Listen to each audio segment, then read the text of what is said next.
একটা আম গাছে একটা এমন আম ছিল যে সবার থেকে আলাদা। ওই আমটা পাকা এবং রসে। একদিন আমটা ভাবলো, একটা কাজ করি, গ্রামের আশেপাশে ঘুরে আসি, একটু মজা করে আসি। সবাই আমায় দেখে একেবারে অবাক হয়ে যাবে। আমটা গাছ থেকে নিচে পড়ার পরে গড়িয়ে গড়িয়ে এগোতে থাকলো। রাস্তায় একটা খরগোশের দেখা পেল। তুমি আমায় খেতে পারবে না, কারণ আমি হলাম এক জাদু আম। আমি তোমার আগে পালাবো, তুমি কি করে আমায় খাবে? এই কথা বলে আম দ্রুত গতিতে গড়াতে গড়াতে দৌড়তে লাগলো। খরগোশ ওর পিছনে পিছনে খুব জোরে জোরে দৌড়তে লাগলো। দৌড়তে দৌড়তে খরগোশ বলল, আমি কিন্তু খুব জোরে দৌড়তে পারি, দেখবে আমি তোমায় ধরে ফিরতে পারবো। হ্যাঁ হ্যাঁ, চেষ্টা করো। তুমি যত জোরে দৌড়চ্ছ তার থেকে তো বেশি জোরে আমি দৌড়চ্ছি। দৌড়তে দৌড়তে খরগোশ হাঁপিয়ে গেল আর ও আবার নিজের জায়গায় ফিরে গেল। তখনই একটা ছোট্ট বাচ্চা ছেলে আমটাকে দেখলো। আমি তোমায় ধরে খেয়ে ফেলবো। তুমি আমায় খেতে পারবে না, কারণ আমি হলাম এক জাদু আম। আমি তোমার আগে পালাবো, তুমি কি করে আমায় খাবে?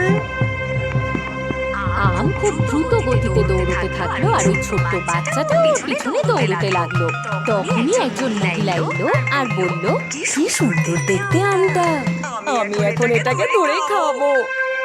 তুমি আমায় খেতে পারবে না, কারণ আমি হলাম এক জাদু আম। আমি তোমার আগে পালাবো, তুমি কি করে আমায় খাবে? তখনই একজন শিকারী এলো আর বলল, আমিও এই আমটাকে খেতে চাই। তুমি আমায় খেতে পারবে না, কারণ আমি হলাম এক জাদু আম। আমি তোমার আগে পালাবো, তুমি কি করে আমায় খাবে? আম জোরে জোরে দৌড়তে লাগলো আর ওর পিছনে এক ছোট্ট বাচ্চা আর তার পিছনে এক মহিলা আর সবার শেষে এক শিকারী। এতটা দৌড়ানোর পর আম ক্লান্ত হয়ে পড়ল। আমি ঘাসের মধ্যে লুকিয়ে পড়ি, তাহলে কেউ আমায় খুঁজেই পাবে না। আম ওখানে ঘুমিয়ে পড়ল। বাচ্চা, মহিলা আর ওই শিকারী আমটাকে খুঁজতে খুঁজতে ক্লান্ত হয়ে পড়ল আর তারপর সবাই নিজের বাড়ি ফিরে গেল। আম ওখানে বেশ কিছুদিন পড়ে থাকলো আর একদিন আমটা শুকিয়ে পচে গেল আর পোকাও ধরলো তাকে। তারপরও ভাবলো, যদি আমি কারো সুস্বাদু খাবার হতে পারতাম। আজ আমার অহংকার আমায় নষ্ট করে দিল। এখন আরো কারোর খাওয়ার যোগ্য রইল না। ও মনে মনে খুব পস্তালো।